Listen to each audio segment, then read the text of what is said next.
You want to live a life on fire and on mission. You want to be filled with such conviction and drive that you stop caring about what anyone thinks. You want to face each day alive, authentic, and fully present in every moment. With your wife, with your kids, on the street, at work. You want to bring yourself to the table and to stop bringing the watered-down, nice, what everyone wants version of you. You want that self to be a man who is burning in passion for Jesus, unafraid to bring his kingdom to anyone in your path, no matter what it costs you. You want to love the one in front of you without fear, without needing love back, and without reserve. You want to husband well. You want to father well. You want to shepherd your life well. You want to be a safe pillar for anybody around you. You want to experience God for real, to not just believe, but to know that he's got you and that he'll show up on your behalf, that he'll show up through you. You want to get to the end of your race and say, yep, I gave it everything. Jesus, you know I'm all in. And you want to know just how to get there. Welcome to Man Warrior King. I'm your host, Matt Halleck. Congratulations. You're among the violent, taking the kingdom by force. You're among the chosen, answering the call to rise above yourself. You're in the forge, being stripped down and strengthened, and you will rise stronger, solid, unshakable. You are a man. You're a warrior. You are a king. Good morning and welcome to another episode of the Man Warrior King podcast. I'm your host, Matt Halleck. Man, it's good to talk to you this morning. I enjoy what God is doing in this Man Warrior King movement, and I love what he's done in the lives of the men who have read my book, The DNA of a Man, and I'm excited for what's coming next as well. This morning, I want to talk to you about marriage, and I want to talk to you about being a cat person versus a dog person, but not in the same way that we always talk about. Not talking about whether you prefer cats or dogs. No, it's a little bit different than that. So, it seems to me, and maybe I'm wrong, you can tell me if I'm wrong, but it seems to me like the majority of people, when asked, do you like cats better or dogs better, I get a sense that most people say dogs. And I could be wrong. But I also get a sense even more strongly that definitely more men will say dogs than will say cats. If I'm wrong, let me know. But usually it seems like it's kind of like a, if you're a guy, if you're a man and you like cats better, it's not something that you really talk about too much. You might let some of your closest confidants know, but it's a little factoid that you hold close to your chest a lot of times. I don't. I'm a cat person in that regard. I like cats a lot. But I grew up with my dad being a veterinarian. I grew up with 10 cats in the house at any given time, which is probably a little overboard. I do not have that at the moment, though we do have 12 animals currently under our care. Only 3 of them are cats, 5 are chickens, 2 are ducks, and we've got a rabbit and a dog. So there's all kinds of life burgeoning out of our household at the moment. But I'm a cat person in that regard. I like them. I don't really understand when people say that cats just hate you. They have an evil streak in them. They are always plotting for how to take over the world. I don't get it. I've always had great experience with cats, and very affectionate. Yeah, so I enjoy them. Dogs, on the other hand, I enjoy dogs, but there's some things that can bug me about a dog. And so let me shift us over here. as a man, I want to ask you if you are a cat person or a dog person, because the answer carries a lot of influence over your marriage. But it's not whether you like cats or dogs better. It's whether you are more like a cat or a dog. So, my dog might be on the extreme end of the spectrum. Okay, so if what I'm about to say doesn't totally reflect your experience with dogs, please bear with me and just go with it. My dog is very sweet. He's very kind. He's very affectionate. He will, there at times it's very clear that he wants you to be happy with him. He wants to please you. And at other times, not so much. In order to be happy, it's quite clear that he needs a lot from you, from a person. If I'm in the house and I'm sitting down to work on the computer or something like that, he prefers to sit right, not just at my feet, but on them, or to lay on them. He prefers to lay in some way where some part of his body is touching my feet. I've actually had it where I'm standing like in the kitchen or somewhere, just like whatever it is I'm doing, maybe just talking, and he'll come and sit or lay on my feet while I'm standing there. If I get up and go to a different room, he will usually get up and follow. If I'm sitting and he's in a particularly wanty kind of a mood, I can just make a motion with my legs or my arms and not even get out of the chair, and he will hop to. He will jump up instantly, ready to go wherever it is that I'm about to go. There are times when he's really getting on my nerves, when he will be so intent on being with me and following me that he will go in front of me and try to predict where I'm going, and he'll continue to look over his shoulder to watch to see if I'm coming and if I what direction I'm going to go and all that, and so he can stick with me but be in front.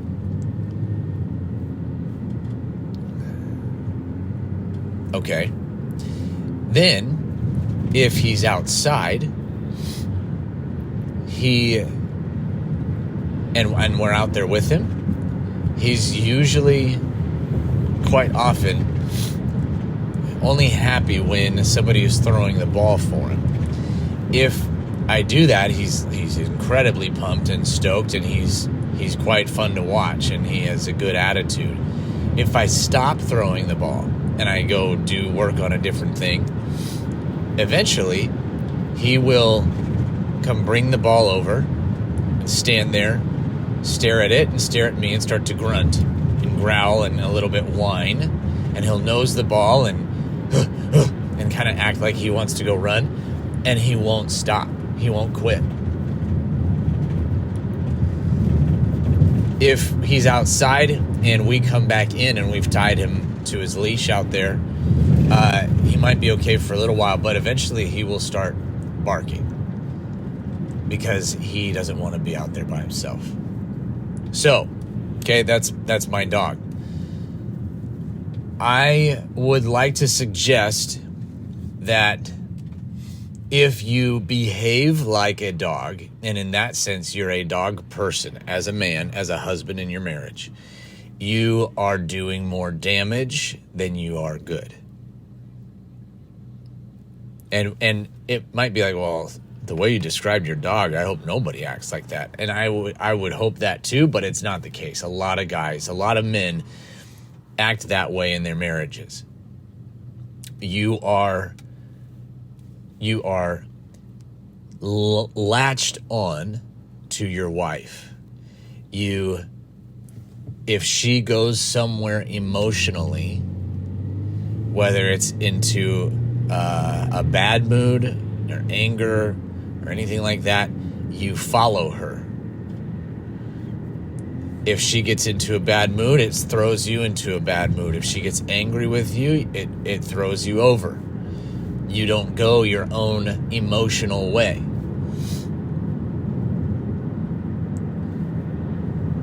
You are always wanting to have that reassurance, just like my dog wants to sit on my feet, have some part of him touching me.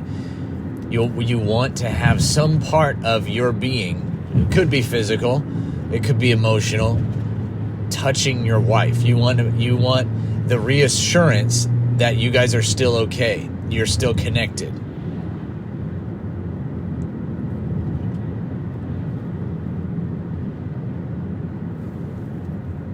Because you're not confident in your own skin, and you need that assurance that, is she still attracted to you? Does she still like you? Is it still cool that you're around her? Does she still want to be around you?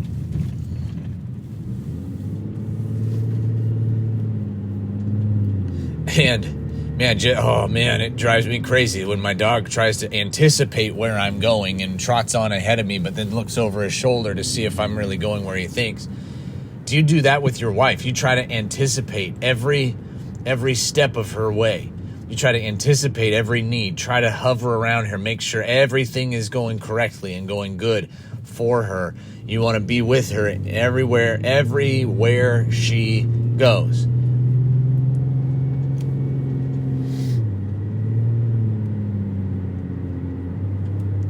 And if you're outside and she's inside, do you start barking?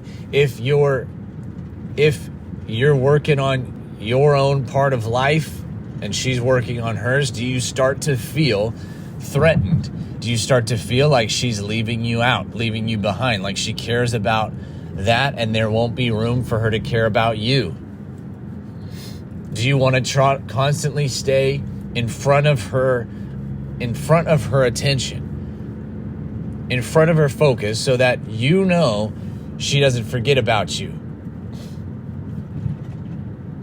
Are you constantly nagging her to pay attention, throw the ball?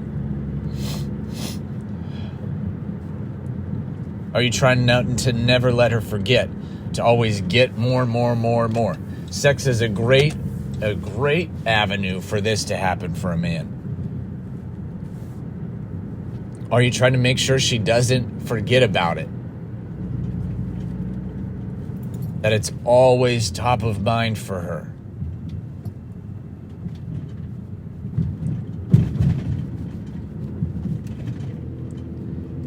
Guys, I know my dog sounds annoying, and I talk about him to make him sound annoying, but I'm telling you, it's easier than you think to behave just like he does. And I want it to be done, because that's not an answer to getting a good marriage. It is not the way to produce connection and passion and fire and intimacy. It is definitely not the way to get your wife to be attracted to you. His constant readiness for affection makes it so that I don't want to give it. And maybe that's my fault, maybe it's not. That happens to be the effect that type of neediness has.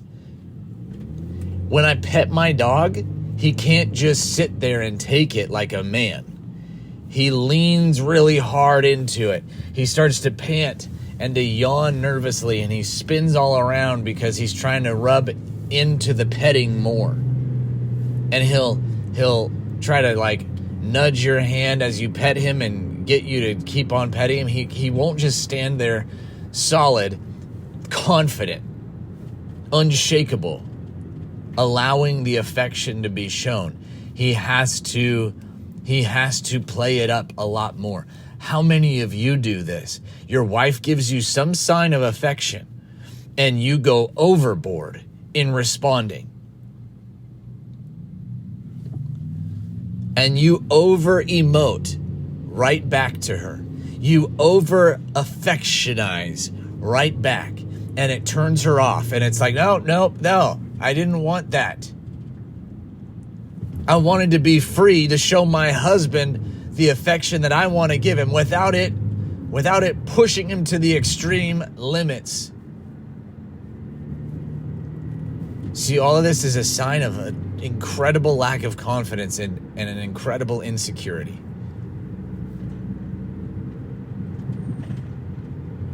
And it's no wonder the romantic stuff hasn't been working for you if this is how you behave. It's because it's distasteful and it's off-putting. See, a masculine man, I believe, in this regard, would behave more like your typical cat. There are times when the cat is ready to show affection and to be pet. And there are times when the cat is like, no, not right now. It doesn't really affect me right now. Can't bother me. And a cat is very likely to be way more willing to go spend hours and hours and hours outside and not care where anybody else is and go off and do their own thing, be on their own mission. Makes you appreciate when the cat comes home, because even though the cat is not unhealthily, emotionally latched onto you, it cares about you enough to keep coming back because it loves you.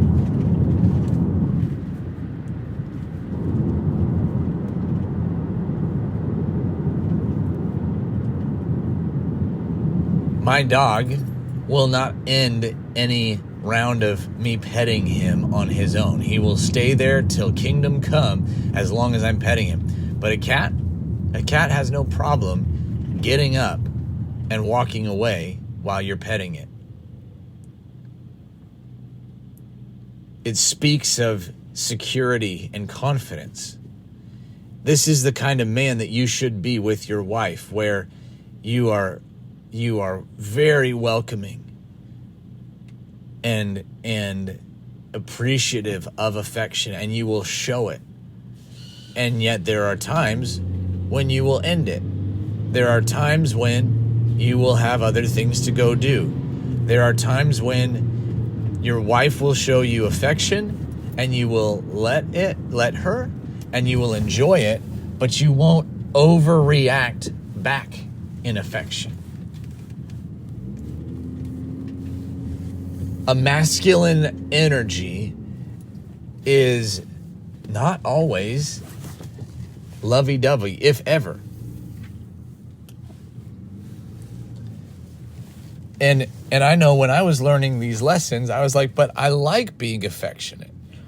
I don't want to not be affectionate. I want the warm, fuzzy feeling. I want the lovey-dovey something or other. I want there to be just physical attraction and attachment and closeness.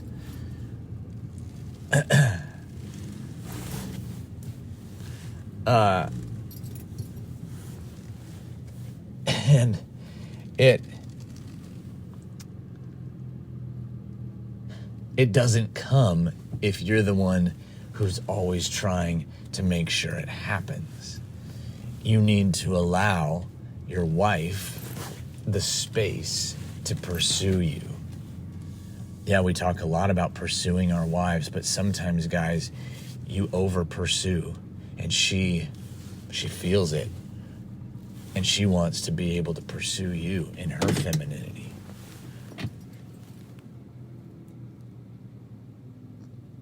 So take some of these thoughts here with you today. Let them percolate. There might be some changes you need to make. I love you, gentlemen. Until next time. This is Matt Halleck signing off and thanking you again for being a part of the Man Warrior King community. If you want more, head over to manwarriorking.com. And please remember to take just a couple seconds to subscribe on iTunes and to leave a 5-star rating and a review so that more and more men can join us as we become awesome. You are a kingdom man. Go out, take more ground, push back darkness. Remember, you bring value into your home, your work, and your circle. You are not a taker, you are a giver. Abundance is your atmosphere.